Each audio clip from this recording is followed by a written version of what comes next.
آلہ وأصحابہ وأزواجہ وأصحابہ أجمعین اما بعد اعوذ باللہ من الشیطان الرجیم بسم اللہ الرحمن الرحیم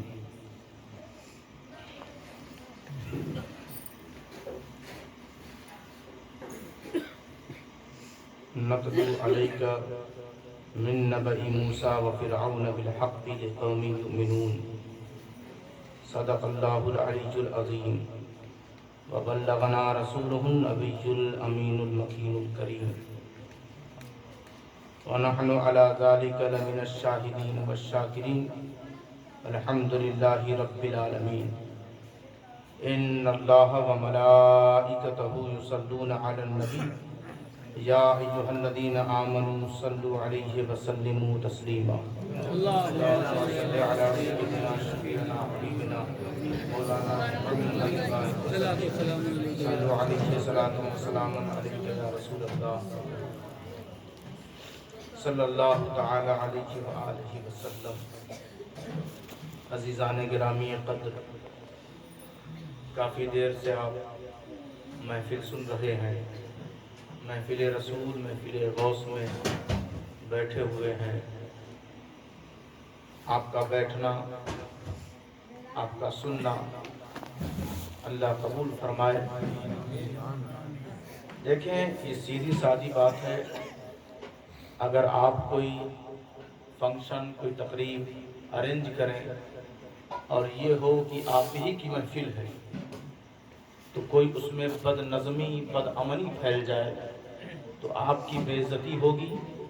تو آپ اپنی عزت سنبھالنے کے لیے کہیں دور بھی ہوں تو فون پہ لگے رہتے ہیں، دیکھنا ٹینٹ میں کوئی کمی نہ آنے پائے، دیکھنا اسٹیج میں کسی طرح کا نقص پیدا نہ ہونے پائے، دیکھنا ہمارے مہمان آ رہے ہیں انہیں کسی طرح کی کمی محسوس نہ ہو۔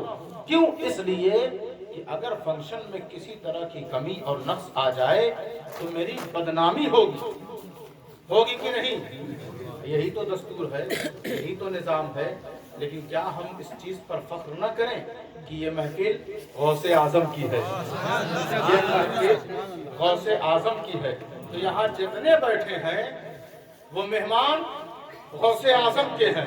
یہاں کوئی اگر غوث اعظم فرماتے ہیں انتم بین یدی کالقواریری ما فی بواطنکم و ظواہرکم، تم میرے سامنے ایسے ہی ہو جیسے ایک شیشے کی چمکدار بوتل ہو کہ اس کے ظاہر میں بھی سب کچھ میں دیکھ لیتا ہوں اور اس کے اندر جو کچھ ہے میں اسے دیکھ لیتا ہوں۔ ایسے ہی شیشے کی بوتل کی طرح تم لوگ ہو میرے سامنے۔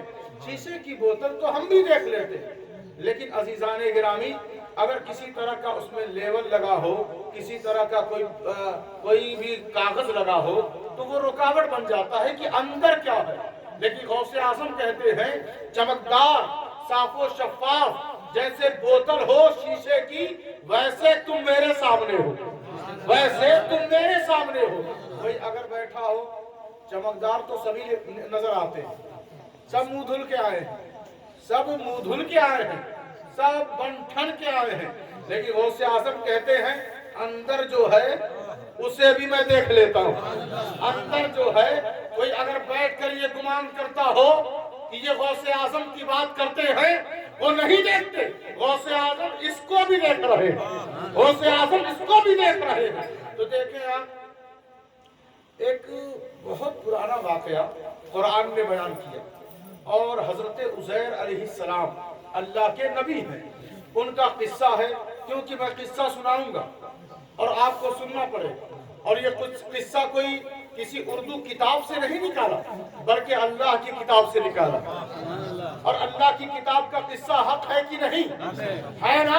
اس پر تو کسی دیوبندی، وہابی، سلفی یا سنیوں کا کوئی جھگڑا ہے ہی نہیں۔